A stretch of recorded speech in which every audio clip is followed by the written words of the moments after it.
first morning here in Gillette, Wyoming on our antelope hunt. We got out, got set up a little bit late this morning, I guess, but it's been nasty weather. Cold and rainy, not real good hunting weather for antelope, but we got in our blind. It was a little bit blown in this morning, so we've had to kind of tie it back up, and hopefully it's going to stay together for us. But I'm pretty excited already. I mean, we probably saw, I don't know, at least 50 antelope on the way in to our blind, and then as soon as we get set up, I mean, there's just a tremendous amount of antelope out in front of us, and there's one really good buck. So we're just hoping they're going to feed this way and give us an opportunity. So stay with us.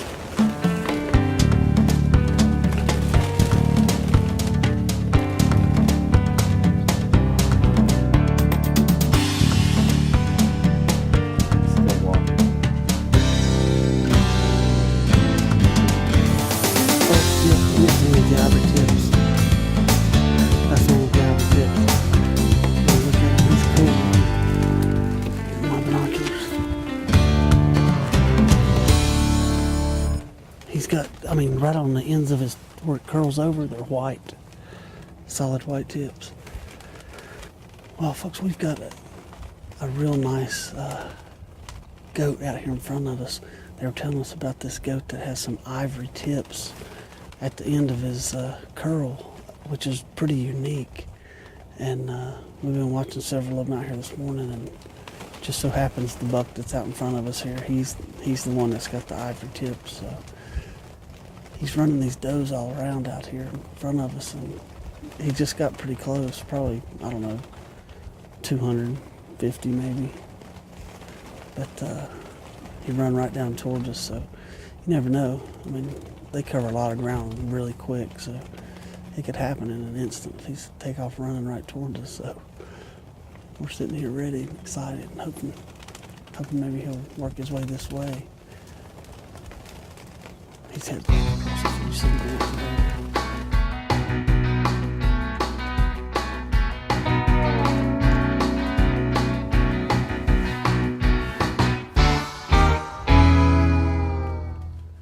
Well, folks, it's 10:15 here on the first morning of our hunt. It's extremely windy.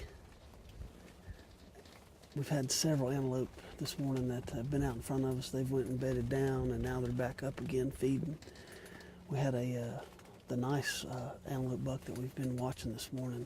We just watched him run a smaller buck right in front of us, about probably 200 yards. He chased him right, trying to run him away, and we don't know where they've taken off to, but we're hoping that they're going to eventually work their way right on over here in front of us. It's just so wide open out here, it's hard to get up close on them. You just gotta kind of hope that they work their way by where you're at. So we're sitting tight, hoping that that's going to happen for us. So stay with us.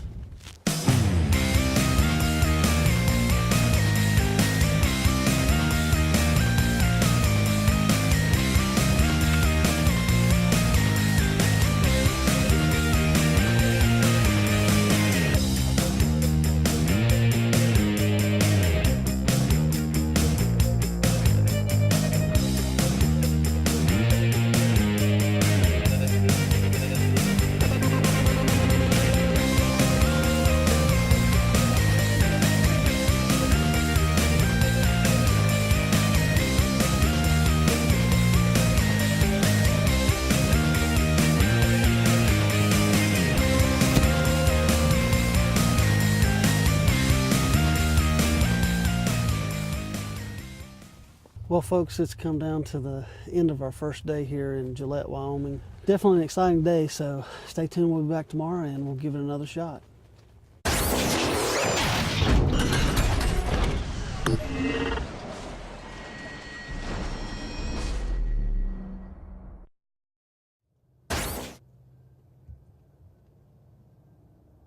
Well, folks, we're back in blind again this morning. We decided to go ahead and move it yesterday evening after we finished our hunt. We're hunting up here in Gillette, Wyoming. We're hunting with the Physically Challenged Bow Hunters of America. And yesterday was a good day. We saw over 30 antelope from where we were sitting, and actually 3 of the guys killed yesterday, and there were a couple of misses as well. So we've had some pretty crappy weather, but the antelope has still, cooperated, which has been good. So we've moved our blind over to this point where we saw the antelope pass by several times yesterday. So we think we've made the right move. We think we're in the right spot. So hopefully it'll happen for us this morning. So stay with us.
Matt Steele with quite the cameraman and the range man.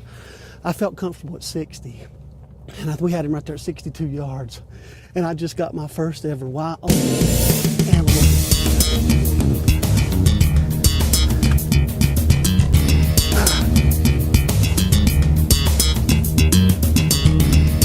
Well, folks, here it is. This is my first ever pronghorn antelope. I had the opportunity to come up here and hunt in Gillette, Wyoming with the physically challenged bow hunters of America. And I'm here with Lucas. Lucas was my guide on this hunt. And from what I understand, I believe all the guides are volunteer. Yeah. That's correct?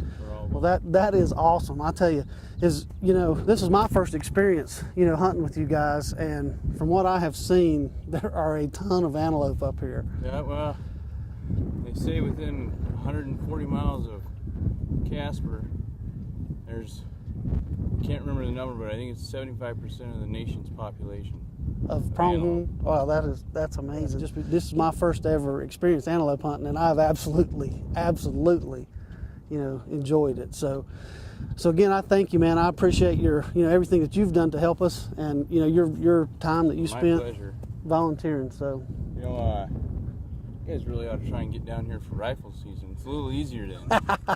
Well, I'd love to.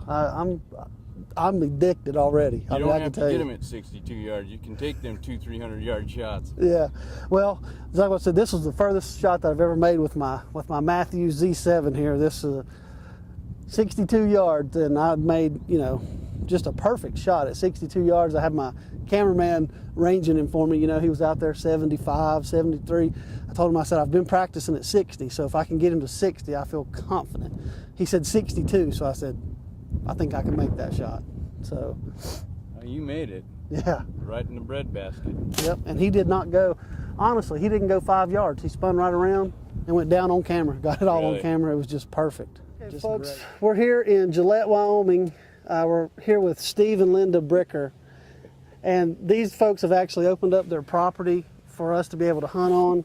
And Linda here does a lot of the cooking and keeping us all fed. So how did you guys become involved with the PCBA? Well, I can answer that. Drew McCartney, he was one of the founders of this PCBA hunt, and our son Tim brought him and the Kansas City boys. They're kind of rowdy bunch. He brought them out to the ranch and introduced us, and we were like, wow. Anyway, they asked if they could bring a tent next year and stay out here, and Next thing you know, they were in the house and took over. Just took over. Anyway, they've become fast friends. They've become fast friends, and we found out about the organization through Drew and his friends, and we were just so touched, and we knew that this had to be a free hunt with all the trimmings. Well, that was another thing I was going to mention is, you know, for the PCBA members, this is really no cost to the hunter. You know, they just get their tags and they come hunt. You provide the food. Yep. And Steve, you provide the property for the hunters to come out and hunt. And this is actually the property that I got to hunt on, and I seen a tremendous amount of antelope. And from what Lucas, who was guiding us, was telling us, that pretty much that's the only hunting that goes on out here for the antelope. Is that? Except for family. The second year that this hunt was out here, I took over. Drew asked me if I would head it up, and I thought, wow, that's a big responsibility. But one of my goals is to provide property and round up other ranchers in the community that was willing to donate their land and not charge. And a lot of them have totally closed off their property to other hunters, paying hunters, guiding hunters, to just strictly handicap hunt. And we have made such a reputation with those hunters and those landowners that, man, they call me and say, hey, your hunt next year, we want it. We want you back. You guys were so pleasant to be with and took such good care of the land that they have closed it off and kept it closed for just us, just this hunt. Well, and that's a tremendous thing, you know, because it's hard enough to find places, you know, for people to go hunt, and then to find a, you know, property that's accessible for handicap hunters, you know, that they can, you know, not have to worry about where they're going to be hunting. You guys actually get all the blinds set up and do all the pre-work and have everything ready for the hunters when they get here. So, you know, for us, we just came out, got in the blind, and we're set up and ready to hunt. Well, that was another. My wife and I are Christians, so it's been a ministry for us throughout the years that we have operated this hunt and you know, organized it.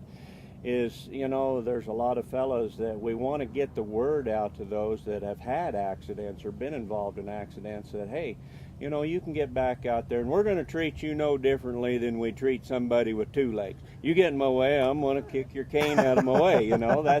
And, you know, that is what most of these folks appreciate, is they're not, for a lack of a better word to say, they're not a sideshow. You're a person. Absolutely. Well, they want to be treated normal. It's funny that you mention that, because I tell people all the time, you know, I'm the same person I was before my accident. Yes. Yeah. You know, the only thing that's different, you know, is, you know, I lost my leg, I look a little different, I move a little different. I'm the same person I was Darn tootin'. before. You sure that. don't act any different. I don't act any different, but you know, so that is a big thing, and people appreciate that. I mean, that is one thing that me personally, I can tell you that I appreciate. And so for you guys to do that, it's a huge sacrifice. And I wanted to personally tell you thank you for letting me come to your property, because I mean, I saw over 30 antelope and was able to take my first one. Well, it's a huge blessing. It's not so much a sacrifice as it's a blessing. We really, really love all the men and women that get to come. I gotta honestly say, I have met more friends and been more blessed than probably any of the hunters in all the years that they've been here, because of the friendships I've made and the places that I can go and know that I have a bed and a roof over my head if I want to go anywhere in the United States. Well, Yeah, I can tell you, it's like, and honestly, from the minute we got here, it was like meeting friends, you know, and family. That's right. and I'll tell you, if you ever come out, Linda will never forget your name. She's going to get your name and know who you are from the minute you get here. I've worked for a doctor for too many years. I'm a little better at that. But Well, that's great. I mean, sometimes I ask somebody first and say, who is that guy again? but you do the cooking, or you've been kind of I'll tell you what, making sure we're fed. This year it's been a real nice. We've had a lot of people donate food, a lot of restaurant type catering businesses. But so this has been great. But I'm still cooking in the house, biscuits and gravy, whatever these guys want. There's something on the stove. Well, that's great. usually for them. Well, and that goes to show, you know, the growth and things that, you know, people in the community are now donating food as well. So, Yeah. I mean, They do the dishes though. The hunters, they come Right. in. Oh yeah, they just take over. They're just like part of the fixtures. Well, my hunters, the old boys that come out and hunt out here, we're getting ready to go fix fence just after this interview is over. I take advantage of a little bit of free help. We told them it Very was good. fun. They believed us. yeah. Well, I've got a couple camera guys that if you need a little extra help, There you Okay. go. I'll volunteer them for you. There you go. Yeah. All right. Thank you guys very much. You're welcome. I Thank appreciate you. it. Thanks. We love you guys. Oh, appreciate it. Well, folks, we're hunting out here in Gillette, Wyoming with the PCBA. That's the Physically Challenged Bow Hunters of America. And I'm here today with Drew McCartney. And Drew is the founder of the PCBA. And Drew, I was just going to let you kind of just tell us a little bit about how this all came about. Well, back in 1990, I had a bad electrical accident, lost my arm, and I had to go out and shoot a crossbow the first year that I got hurt. I was kind of bitter about it. I'd been a bow hunter for years, but it let me know that I could still hunt and that I was still a human being. You know, I could still get off the couch and get out and hunt and be part of the hunting community. And I read an article in Bowhunter magazine by a man named Billy Ellis from Mississippi, and Billy was really touting the use of crossbows by anyone, you know, whether you're disabled or not, and so on and so forth. So I wrote a kind of a scathing letter to Billy, and I figured, well, I got that off my chest. I'd never hear from him again, you know. And about a week later, I got this phone call, and he told me actually he was for the crossbow for disabled, and we worked together and got to be good, close friends. And we worked together to, we talked about an organization for the disabled, for the physically challenged, and we came up with kind of a brainstorm idea, getting a group of people from all over the country to come to his farm in Mississippi and did an exotic hunt. And while we were there, we formed this organization, you know, about 25 of us. Well, I'll tell you, and it's grown quite a bit over the past 10 years. Yes, sir, it has. And how many members do you have now? We're right around 700 right now. You know, it's hard to get out to a lot of people to find out about us and what we can do to help them. Well, one thing I'll tell you that was surprising to me is it's only $15 to be a member. Oh yeah. Is that? Yeah, I mean, yes, that's absolutely, you know, just unheard of these days. Well, as you know, there's probably a lot of people that just don't have a lot of income. They're on a fixed income, and we want to keep it reasonable and cheap enough to where everybody could afford to be a member, you know. Well, that is certainly, you know, cheap enough. And then, you know, you offer different hunts throughout the year. Yes, sir. You know, this was my first experience, my first opportunity to come hunt with you guys, and I'll tell you, it's been first class all the way. So, what are some of the other hunts that you guys offer? We've got a big whitetail hunt in Ohio, and I think there's one in Kentucky, New York. They're just various throughout the country, you know, and we've had turkey hunts, everything else. So, can you kind of explain a little bit about how, you know, how the opportunity comes about to actually get a hunt to go on? Well, first off, you know, we ask you to be a member, you know, and then we do a drawing. We put out a quarterly newsletter called The Good News, and in this newsletter we inform all our members about what hunts are coming up, when the draw dates are, etc. You know, and then we put each person that applies into a lottery, and we randomly pick who gets to come. It's as fair as it can be, you know. And like, as you're aware, I'm sure, the antelope hunt, they require the drawing to be in middle of March, so you have to apply early. Right. So. Right. And how does someone go about getting in touch with you, or how do they go about becoming a member? Well, the best way is to contact our corporate office, get a hold of our secretary, or any of our members. You know, we've all got applications and stuff, and just kind of go from there. You know, we've got website. There is a website? Yes, sir, PCBA_Inc.org. Okay, we'll put So- that information up so people can see the website. All right. Is there a phone number as well? There is. We've just got a new one, and I'm Okay, sorry I can't tell you what that is. The old one I've got memorized, but that's fine. We'll put the number up at the bottom of the screen when we talk about it. But, well, you know, there's a lot of good information, and you know, I really appreciate, you know, what you've done, you know, getting this up and going, and I really appreciate the opportunity for myself to come out, you know, and be able to hunt. I've enjoyed myself. So. well, thank you. You know, there was always somebody there for us when we overcame our obstacles, you know, and we want to be there to help out too. Well, thank you very much. You bet. All right. Very good.